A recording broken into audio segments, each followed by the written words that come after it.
Halo semuanya. Langsung aja nih, hari ini kita bakal ngebedah tuntas sebuah konsep teologis yang luar biasa mendasar. Diambil langsung dari tulisan Edward Purba tentang kelahiran dari seorang perawan.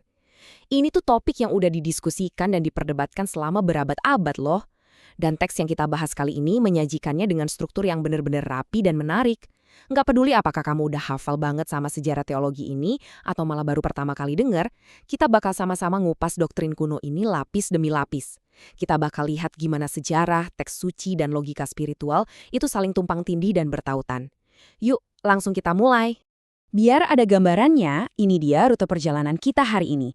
Kita bakal mulai dari melihat gimana sih kisah kelahiran ajaib ini diceritakan. Habis itu, kita lanjut ke 3 pilar teologis intinya. Ada keselamatan pekerjaan Allah, penyatuan ilahi dan manusia, sampai konsep kemanusiaan tanpa dosa warisan. Nah, ujung-ujungnya nanti, semua ini bakal ngebawa kita ke satu kesimpulan besar. Makna dari gelar Bunda Allah itu sendiri. Oke, mari kita masuk ke poin pertama. Bagian pertama kita, kisah kelahiran ajaib. Perlu diingat ya, semua teologi kompleks yang bakal kita bongkar nanti, itu semuanya dibangun di atas satu fondasi narasi yang udah sangat ikonik, yaitu kisah Maria dan Yusuf. Ceritanya dimulai pas Maria dan Yusuf ini masih dalam masa pertunangan. Jadi sebelum mereka resmi hidup bareng sebagai suami istri, Maria ternyata didapati udah mengandung. Wah, secara manusiawi pasti ini situasi yang bikin syok dan bingung banget buat mereka kan? Tapi, narasi Alkitab yang disorot dalam teks kita ini mencatat kalau ada malaikat Tuhan yang datang khusus buat nenangin Yusuf. Malaikat itu bilang ke Yusuf supaya nggak usah takut buat ngejadiin Maria istrinya. Kenapa? Karena anak yang ada di dalam kandungan Maria itu secara eksplisit disebutkan berasal dari Roh Kudus. Terus kalau kita perhatikan dialog di bagian lain, ini menarik banget. Maria sempat nanya dong, gimana hal itu mungkin terjadi? Karena aku kan belum bersuami. Nah, coba dengerin baik-baik jawaban menakjubkan dari sang malaikat ini. Roh Kudus akan turun atasmu, dan kuasa Allah yang Maha Tinggi akan menaungi engkau. Sebab itu anak yang akan kau lahirkan itu akan disebut kudus, anak Allah. Jawaban ini tuh bukan sekedar ngasih tahu info biasa, tapi benar-benar sebuah deklarasi resmi kalau ada intervensi langsung dari yang ilahi ke dalam sejarah umat manusia. So, ini ngebawa kita ke sebuah pertanyaan besar yang sebenarnya jadi jantung dari seluruh pembahasan kita hari ini. Teks ini seolah ngajak kita berhenti bentar dari jalan ceritanya dan mikirin satu misteri teologis. Sebenarnya kenapa sih ajaran soal kelahiran dari seorang perawan ini tuh penting banget? Pernah kepikiran nggak kenapa umat Kristen dari berbagai denominasi kekeh banget mempertahankan doktrin ini sampai detik ini? Menurut teks Edward Purba, ini tuh bukan cuma dongeng atau cerita keajaiban biasa, tapi fondasi mutlak dari seluruh rencana keselamatan itu sendiri. Nah loh, buat tahu alasannya, mari kita bongkar pilar-pilar teologisnya satu persatu. Pilar teologis yang pertama ini fokus ke pertanyaan, dari mana sih sumber keselamatan itu? Bagian kedua ini berjudul Keselamatan Pekerjaan Allah. Yang bikin merinding di sini adalah gimana teks ini narik benang merah dari kejadian di Perjanjian Baru, balik jauh ke janji paling awal di Perjanjian Lama. Sang penulis ngejelasin kalau kelahiran ajaib ini tuh sebenarnya pemenuhan langsung dari janji di kitab Kejadian pasal 3 ayat 15 soal benih dari seorang perempuan yang bakal menghancurkan kejahatan. Intinya, penulis mau nekenin satu hal yang super spesifik, karena kelahiran ini murni melalui kuasa Roh Kudus, tanpa proses prokreasi manusia pada umumnya, ini jadi bukti telak kalau keselamatan itu nggak bakal pernah bisa dicapai lewat usaha manusia. Kita tuh nggak bisa nyelamatin diri kita sendiri. Keselamatan itu 100% harus murni pekerjaannya Tuhan. Buat ngunci argumen tadi, teks ini ngutip surat Galatia yang bunyinya gini. Tetapi setelah genap waktunya, maka Allah mengutus anaknya yang lahir dari seorang perempuan dan takluk kepada hukum Taurat. Poinnya jelas banget kan, Tuhan itu secara aktif mengutus anaknya. Dia yang ngambil inisiatif, dia yang turun tangan persis di waktu yang tepat, dan dia menggunakan rahim seorang perempuan untuk mewujudkan rencana penebusannya. Ini tuh benar-benar sebuah langkah proaktif dari Tuhan buat menebus umat manusia. Oke, sekarang kita melangkah ke pilar kedua di bagian ketiga kita. Penyatuan ilahi dan manusia. Disinilah doktrin tadi menyelesaikan sebuah keharusan teologis yang lumayan bikin pusing, yaitu soal sifat ganda dari Sang Juru Selamat. Jadi gini, kita tuh dihadapin sama dua realitas yang kayaknya bertolak belakang banget. Di satu sisi, ada ketuhanan penuh. Kalau merujuk ke Yohanes 3 ayat 16, Yesus dikandung oleh Roh Kudus yang menegaskan identitasnya sebagai anak tunggal Allah yang turun dari surga.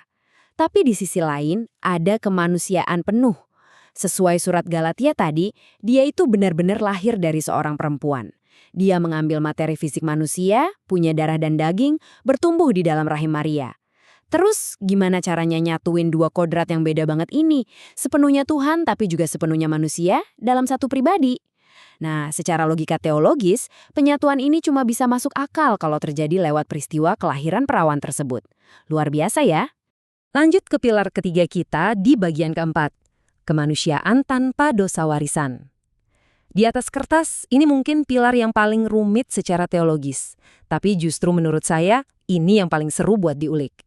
Ini dia inti krusialnya. Teks ini ngajak kita menyelami semacam genetika spiritual. Coba kita urai langkah demi langkahnya ya.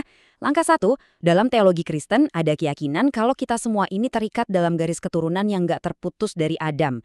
Artinya dosa bawaan dan kerusakan moral itu diwariskan ke setiap generasi lewat proses kelahiran biologis yang normal. Terus masuk langkah 2, rantai yang mematikan ini tuh secara harfiah harus diputus. Terus gimana caranya? Ya, bener banget. Lewat intervensi Roh Kudus yang memintas atau nge-bypass proses reproduksi manusia normal tadi. Dan hasil akhirnya di langkah 3, Yesus Kristus bisa dikandung dan lahir ke dunia tanpa membawa satupun kerusakan moral dari garis keturunan Adam. Garis pewarisan dosa itu udah dipotong habis secara ilahi. Sebagai kesimpulan dari proses genetika spiritual tadi, penulis ngasih penegasan nih. Karena pembuahan Yesus itu 100% murni karya Roh Kudus, maka dosa turunan, bahkan dari pihak Maria sekalipun, nggak ada yang nempel atau diwariskan ke bayi tersebut.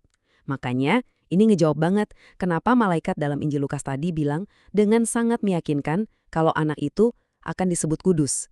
Jadi, kekudusan ini bukan sesuatu yang baru mau dicapai, melainkan sebuah kemurnian bawaan hasil dari keajaiban kelahiran perawan tadi yang benar-benar sukses memutus siklus dosa warisan umat manusia. Dan akhirnya kita sampai di bagian kelima, makna gelar Bunda Allah. Semua pilar teologis yang udah kita susun tadi, sekarang bermuara pada satu gelar historis yang benar-benar luar biasa buat Maria. Kenalan nih sama satu istilah Yunani kuno, Theotokos, yang gampangnya diterjemahin jadi Bunda Allah atau Sang Pembawa Tuhan.